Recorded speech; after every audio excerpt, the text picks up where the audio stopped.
Les intérêts des crédits bancaires seront dorénavant soumis à la taxe sur la valeur ajoutée au taux de 20%, a annoncé aujourd'hui l'Association professionnelle des banques à Madagascar. Selon les économistes, cette mesure va freiner les projets des ménages et des entreprises. Le parti MMM continue de soutenir les maires élus sous sa bannière en leur apportant une aide administrative et matérielle pour le développement local. À Villaz, le maire et la population ont reçu des matériaux de construction pour achever un lycée, remis personnellement par le président du parti, Adouane Narvelo.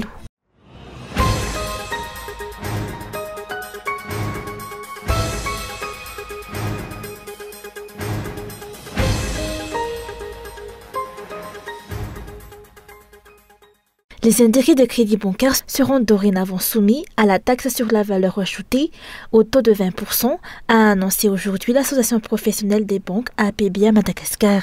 Cette mesure découlant de la loi de finances 2025 s'applique à tous les prêts contractés à partir du 1er janvier 2025 et entrera en application le 1er juillet prochain. Selon les économistes, cette décision pénalise directement les emprunteurs, qu'il s'agisse d'entreprises ou de ménages. Nombreux sont ceux qui envisageaient de créer une entreprise ou d'étendre leur activité, mais qui reculeront face à cette hausse, malgré les incitations des banques à emprunter.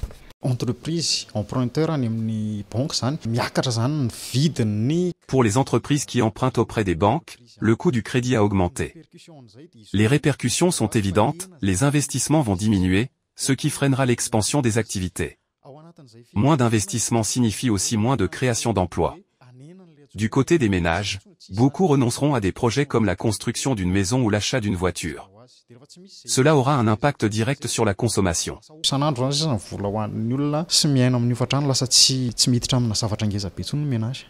L'économie malgache subit déjà les conséquences d'une loi de finances votée sans amendement par l'Assemblée nationale. Une situation dénoncée par plusieurs observateurs qui estiment que les députés, largement acquis au régime, ont validé un budget qui ignore les difficultés réelles de la population. Le collectif ANTU affirme que si les députés avaient réellement analysé cette mesure, elle aurait pu être amendée.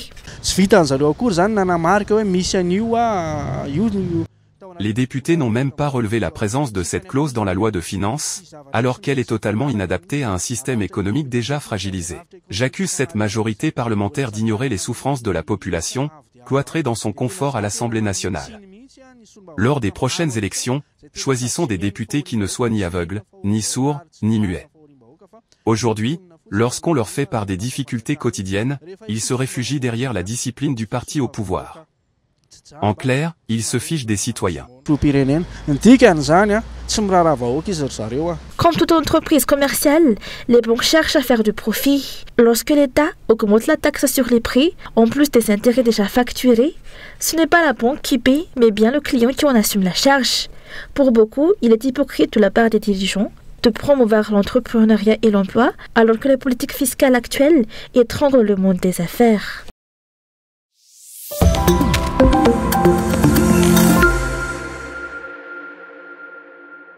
Trois jours avant la deuxième rencontre entre Madagascar et la France à Paris, prévue le 30 juin, la liste des membres de la délégation malgache, chargée de la revendication des îles éparses, reste confidentielle et n'a toujours pas été rendue publique par les autorités. Le journal en ligne Africa Intelligence a révélé le 26 juin que 4 ministres composeraient cette délégation au sein de la commission mixte franco-malgache, à savoir la ministre des Affaires étrangères, Rassat Rafaravavtavk, le ministre des Forces armées, général Lalamouza Delphin Saïvil, le ministre de l'Environnement, Max Fontaine-Andunien, et le ministre de la Pêche et de l'Économie bleue, Pobert Manojant Maharant. Les observateurs s'interrogent sur l'opacité entourant cette délégation, censée représenter l'ensemble des Malgaches, soit 30 millions de citoyens. La défense de la souveraineté nationale est la mission première de cette délégation et il est inadmissible que tout soit gardé secret. Tout ce qui concerne les îles éparses doit être transparent et porté à la connaissance du public, selon un enseignant-chercheur.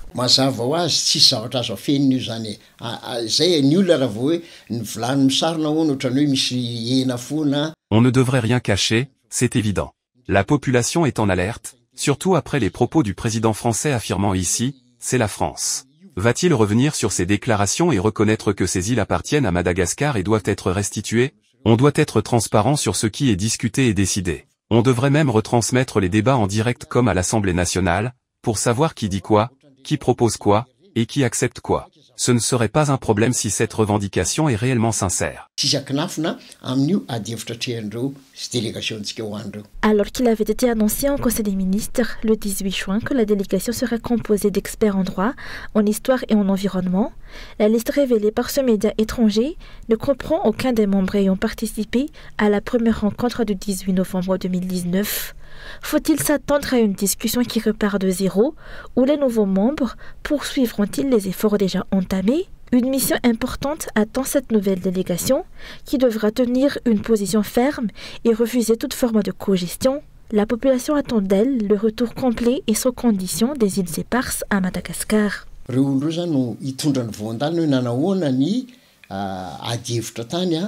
Ces personnes devront rendre compte après cette rencontre. Avons-nous obtenu gain de cause sur les îles éparses, comme l'exigent les Malgaches? Si ces gens ont été désignés pour cette mission, on attend d'eux des résultats. Ce ne sont pas des figurants. Ils ont une responsabilité dont ils doivent s'acquitter. Maurice aussi a revendiqué des îles et les a obtenues entièrement. Pourquoi Madagascar devrait-elle encore négocier les siennes? On sait que ces îles sont riches, c'est pourquoi ils ne veulent pas les lâcher.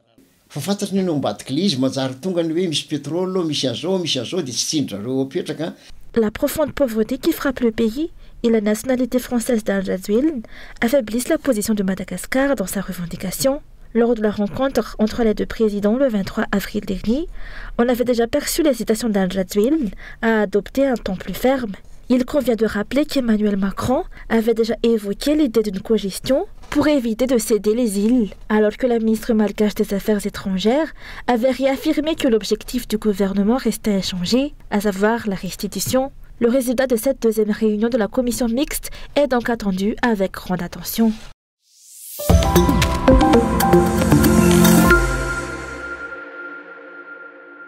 Un nouveau décès a été enregistré ce vendredi 27 juin 2025 suite à l'intoxication survenue à Mbomalaz. Selon le rapport publié à la mi-journée par le CHU Gira, le nombre total de décès liés à cette affaire s'élève désormais à 26. 13 jours après le drame, les résultats des analyses menées par le ministère de la Santé publique ne sont toujours pas rendus publics. Dans une déclaration, le ministère de l'Industrialisation, du Commerce et de la Consommation a indiqué que ces résultats attendus du ministère de la Santé publique permettront d'établir la vérité sur les cas d'intoxication alimentaire survenus dans plusieurs régions de Madagascar. Pourtant, les jours passent, les victimes continuent de mourir et les conclusions des investigations ne sont toujours pas communiquées. Les produits alimentaires que le président Al-Jazouil avait évoqués à la télévision nationale et qui auraient été envoyés à l'étranger pour analyse n'ont à ce jour donné lieu à aucun retour officiel. Cette lenteur illustre, selon plusieurs observateurs, une négligence persistante de la part des autorités face à la crise sanitaire qui met directement en péril la vie de la population.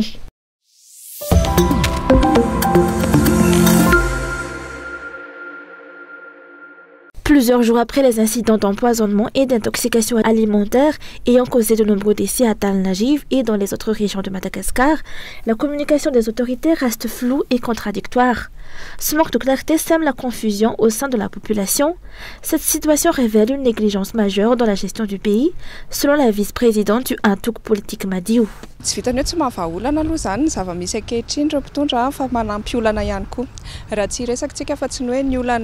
Les dirigeants n'arrivent pas à résoudre les problèmes, ils les aggravent. Concernant les intoxications, la prise de responsabilité est insuffisante et tardive. Il y a aussi de nombreuses erreurs de communication. Jusqu'à maintenant, nous n'avons pas d'informations claires. Devons-nous éviter de manger? Même cuisiner chez soi devient risqué, puisqu'on ne sait pas quels ingrédients sont en cause. Il y a des déclarations contradictoires de la part des responsables, notamment sur l'huile. En tant que premier responsable, ce sont les dirigeants qui sont les premiers fautifs.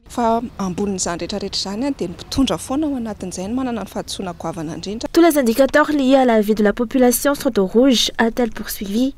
Aucune politique claire n'est mise en œuvre par les autorités pour améliorer concrètement le bien-être social.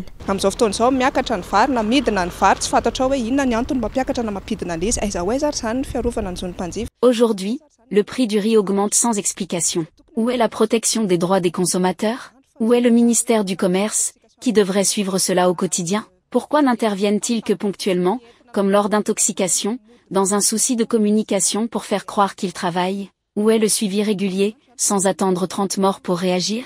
Il peut y avoir des inspections, mais elles manquent de régularité. C'est un régime made in Facebook, qui ne réagit que quand une information fait le buzz. Les citoyens doivent se réveiller. La politique touche tous les aspects de notre vie. Nous avons besoin d'une gouvernance claire et structurée.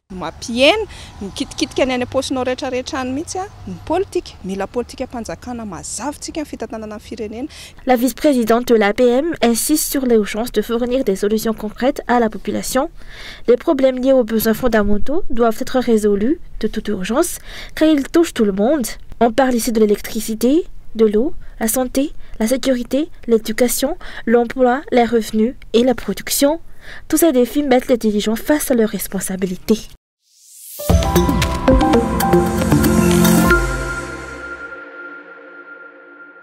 Selon le rapport officiel du CHU-Gira à Péflou, aujourd'hui, 5 personnes sont décédées durant les 2 jours de la fête nationale. 3 décès ont été enregistrés au service des urgences chirurgicales, tandis que 2 corps ont été déposés au service de réanimation médicale. Le nombre de consultations médicales a connu une hausse cette année. Au service des urgences, 249 personnes ont été prises en charge les 25 et 26 juin, contre 194 à la même période l'année dernière.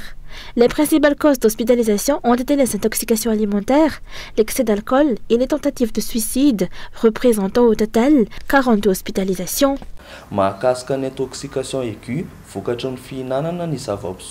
Pour les intoxications aiguës liées à la consommation d'alcool, le 25 juin, 2 hommes ont été admis. Le 26 juin, un homme, une femme et un enfant ont également été pris en charge. Concernant les tentatives de suicide, un homme a été hospitalisé le 25 juin. Pour les cas de diarrhée et d'intoxication alimentaire, nous avons enregistré un patient le 25 et une femme le 26 juin. En dehors des cas d'intoxication, de nombreux patients ont été admis à la suite d'accidents domestiques, d'accidents de la route, d'accidents sur le lieu de travail et d'autres incidents relevant de la responsabilité civile.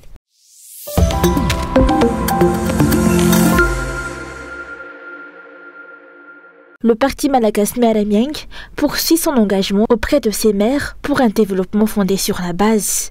Les maires élus sous la bannière du MMM ne sont pas livrés à eux-mêmes dans la mise en œuvre des projets de développement de leur commune.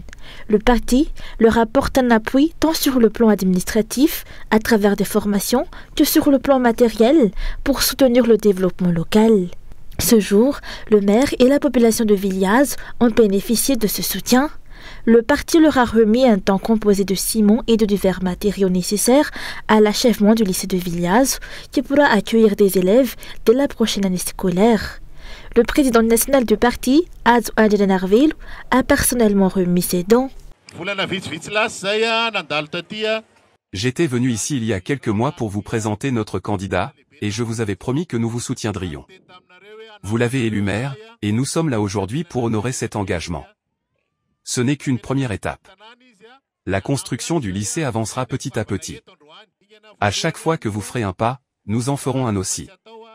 Ensemble, nous irons loin, et ce lycée sera terminé. Unissons-nous pour nos enfants. J'ai été surpris d'apprendre que les parents doivent payer 140 000 arrières par an pour envoyer leurs enfants au lycée. C'est triste, car il s'agit d'un établissement public. La gratuité de l'éducation devrait venir des dirigeants. Ce sont les enfants malgaches. Les Malgaches aussi doivent agir pour améliorer leurs conditions de vie.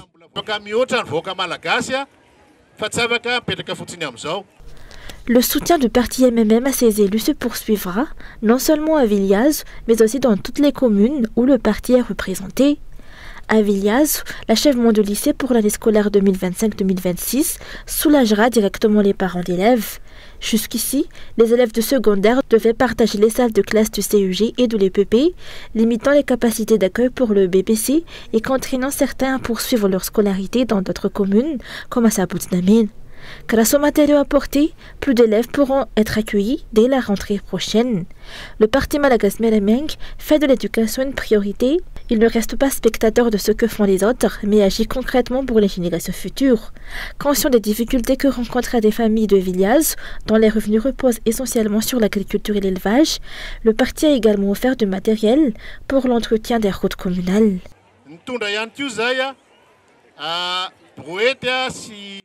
Nous avons aussi apporté des brouettes et des pelles pour le maire, afin de réhabiliter les routes. Elles manquent cruellement d'entretien. À Madagascar, il n'est pas normal qu'un trajet de 3 heures dure désormais 10 heures à cause de l'état des routes. Cela montre bien que le pays régresse. Dans le cadre de sa responsabilité envers la population, le MMM poursuit également ses actions sociales. Comme chaque année, la commune de Viliaz fait partie des bénéficiaires de ces initiatives destinées à aider les citoyens face aux difficultés croissantes auxquelles sont confrontés de nombreux foyers. Par ailleurs, la finale de la Coupe de l'Indépendance, tournoi de football organisé par la commune, s'est également tenue aujourd'hui. L'objectif, selon le maire, est d'encourager la jeunesse à s'investir dans le sport. Le parti Malagasy Melemeng affirme qu'il poursuivra et renforcera ses actions sociales qu'il mène depuis de nombreuses années dans plusieurs communes à travers l'île.